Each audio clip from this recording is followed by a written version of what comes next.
장에게 그의 신하들 중에 머리를 두게 아니라 바로 이 술 맡은 간원장은 정직을 회복하며 그가 잠에 바르게 손을 받들어 들었고 꼽는 관원장은 매달린 요셉이 그들에게 해석함과 같이 함께 되었으니 읽겠습니다. 술 맡은 간원장이 요셉을 기억하지 못하고 그를 잊었더라. 아멘. 요셉은 계속 고난이 시작됩니다. 애국 안에 술 맡은 자와 떡 굽는 자가 어느 날 감옥으로 애굽에 요셉이 있는 감옥으로 들어갔습니다. 여기서도 요셉은 어느 곳에서나 신실하게 믿음을 가지고 삶을 살았습니다. 우리도 어느 상황에 있든지 신실한 믿음을 가지고 내 삶을 하나님 앞에 감사하며 기뻐하며 삶을 살아가야 됩니다. 어느 날 이 두 사람이 꿈을 꾸가지고 요셉에게 이제 말을 하게 되는데, 술 맡은 간원장의 해석은 요셉이 다시 복구되리라, 회복되리라는 해석이 되었고, 떡 맡은 간원장은 이제 벌을 받아서 달리리라, 그런 해석을 받게 됩니다. 그리고 나서 이 요셉이 해석한 것이 그대로 되죠. 이루어지고. 그런데 요셉은 이 사람들에게 나중에 당신이 자유롭게 되면 내가 죄를 지었어, 죄를 지을만 해서 내가 이곳에 온 것이 아니고 나는 그런 죄를 지을 사람이 아니었습니다 하고 내 사정을 좀 얘기해달라고 이 요셉이 부탁을 하죠. 그런데 이 술 맡은 간원장이 요셉을 기억하지 못하고 잊었습니다. 다음에 나가면 이 술 맡은 간원장이 요셉을 부르는 날이 오는데, 이때는 요셉은 하루빨리 건져주시리라고 그런 마음으로 부탁을 했는데 건져주지를 않습니다.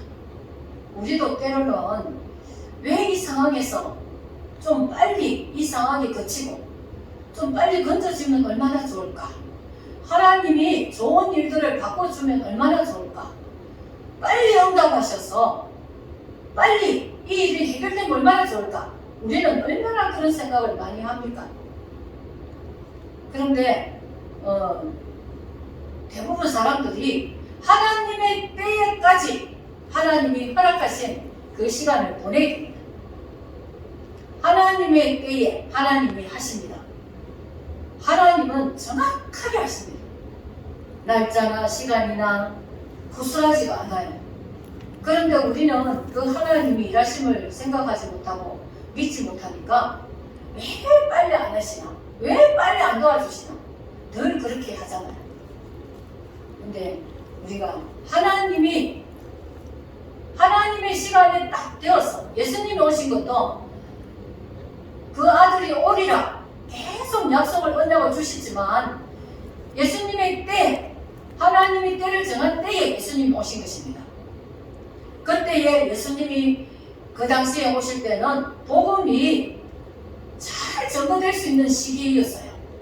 왜냐하면 로마에도 길이, 로마에 다 길도 통한다 하잖아요. 로마의 길이 잘 닦여가지고 복음을 전하기에 좋은 환경이 되었고, 또 헬라어가 신약시대에 헬라어가 전 세계에 영어처럼 퍼져가지고 언어로도 복음을 전할 수 있는 참 좋은 시기가 되었고, 그런 때에 딱 맞추어가지고 예수님이 오셨습니다. 하나님은 우리와 상관없이 하나님이 가장 어떤 사람에게 정말 때가 안 됐는데 뭐 이렇게 축복을 크게 했다, 그러면 그 사람이 그 축복 때문에 영원히 망하게 되고 죄를 지을 수가 있는 사람의 모습이 그런 게 많이 있습니다. 하나님은 믿음이 다 이렇게 성장하고 믿음이 잘 이렇게 자라나서 믿음이 성숙할 때에 하나님이 그때에 주어야 되겠구나 할 때에 또 주는 것이 있고, 또 믿음이 약할 때는 다른 방법으로 그 사람을 격려하면서 또 이렇게 주실 때가 있고, 하나님은 늘 이렇게 보시고 좋은 방법으로 우리에게 유익할 수 있는 방법으로 늘 일을 그렇게 하십니다. 우리가 이렇게 일하시는 하나님을 생각한다면 염려도 하지 않아도 되고 걱정하지 않아도 되고 그냥 날마다 기쁘게 감사하며 살면 되는 것입니다. 하나님이 딱 맞게끔 나는 모르지만 하나님은 다 알고 계시기 때문에 그 좋은 때에 하나님이 정확하게 일을 하시기 때문에 우리는 그런 데에 대해서 뭐 힘들거나 또 속상하거나 그럴 필요가 없는 것입니다. 이 요셉이 술 가는 자니 자기를 잊어버리니까 야 이제 소망이 없겠구나 그런 생각했을 수도 있습니다. 그러나 요셉은 전심으로 변함없이 하나님을 늘 경외하는 사람이었어요. 우리는 이것이 중요합니다. 하나님을 늘 변함없이 경외할 수 있어야 됩니다. 내 감정 따라서 교회 안 나오거나 내 감정 따라서 기도 안 하거나 내 감정 따라서 신앙생활 제대로 안 하면 그 신앙은 너무 가볍고 나중에 주님께 인정을 받을 수 있을지 정말 없을 수도 있습니다. 우리는 어느 때는 어느 순간이나 어느 환경에서나 어떤 일이 내게 닥칠 때조차도 하나님이 일하신다는 것을 믿고 내가 그것을 바라보면서 나아가는 것입니다. 믿음은 바라는 것들이 실상이라고 했어요. 내가 바라보고 있고 나면 우리 하나님께서 실상으로 내게 안겨주신다는 것입니다. 그렇기 때문에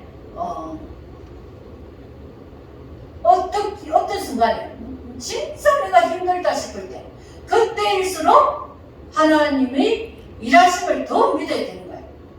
더 그때 큰 믿음을 가지고 정말 견고하고 확실한 믿음을 가지고 그때에 하나님이 하시라는 것을 믿고 바라보면서 내가 묵묵히 말씀 보고 기도하면서 전도하면서 예배하면서 하나님 앞에서 정말 내 마음이 요동치지 않고 온전하고 견고한 그런 신앙으로 하나님을 바라보고 믿고 살아간다면 하나님의 선한 역사가 반드시 일어나게 됩니다.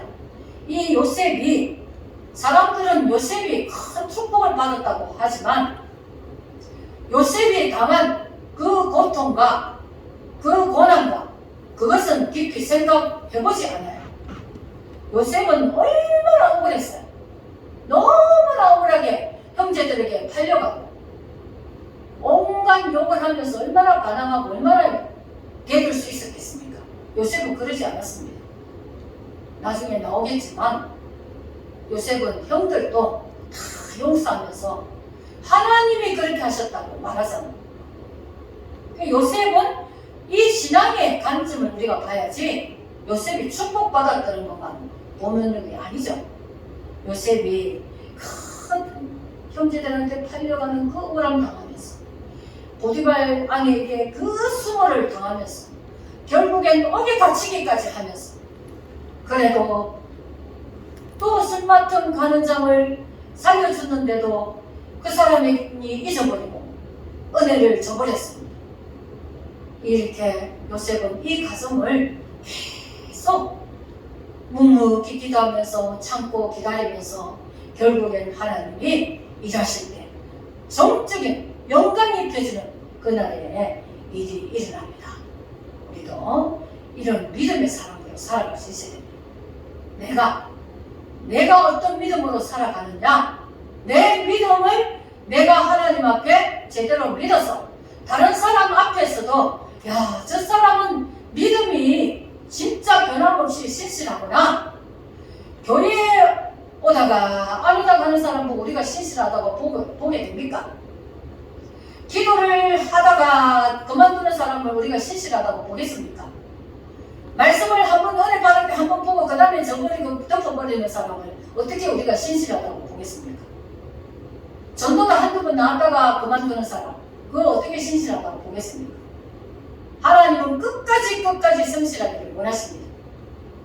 우리는 내가 힘든 거 그런 거 따지지 말고 해야 될 일을 마땅히 해 나가는 그런 사람이 되어야 됩니다.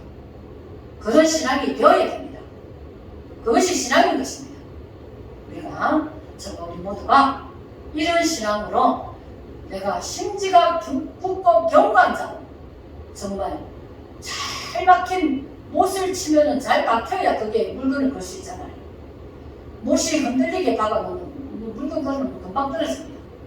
그런 게 아니라 우리는 잘 박힌 못처럼 정확하게 또 신실하게 대충 해나가는 사람이 아니라 제대로 기도하고 제대로 말씀하고 제대로 예배하고 제대로 전도하고 그런 믿음의 중심을 갖고 우리의 신앙생활을 해나가기를 바랍니다. 기도하겠습니다. 하나님 아버지 감사합니다. 아버지 우리 믿음이 변함없이 견고하고 확실하고 신실하고 하나님이 늘 주님을 따라갈 수 있도록 도와주시옵소서. 하나님 믿음이 약해지지 않고 믿음이 식어지지 않고 믿음이 더욱더 커지고 견고해지고 완전해지고 주님에게까지 늘 우리가 그 믿음에 아버지 장성함이 들어갈 수 있도록 은혜 베풀어 주시옵소서. 우리 모두가 다 주님 앞에 칭찬받고 주님께서 우리가 주를 배울 때에 다 착하고 충성된 종들아 하고 칭찬받는 저희들 될 수 있도록 은혜를 베풀어 주시옵소서. 예수님의 이름으로 기도드립니다. 아멘.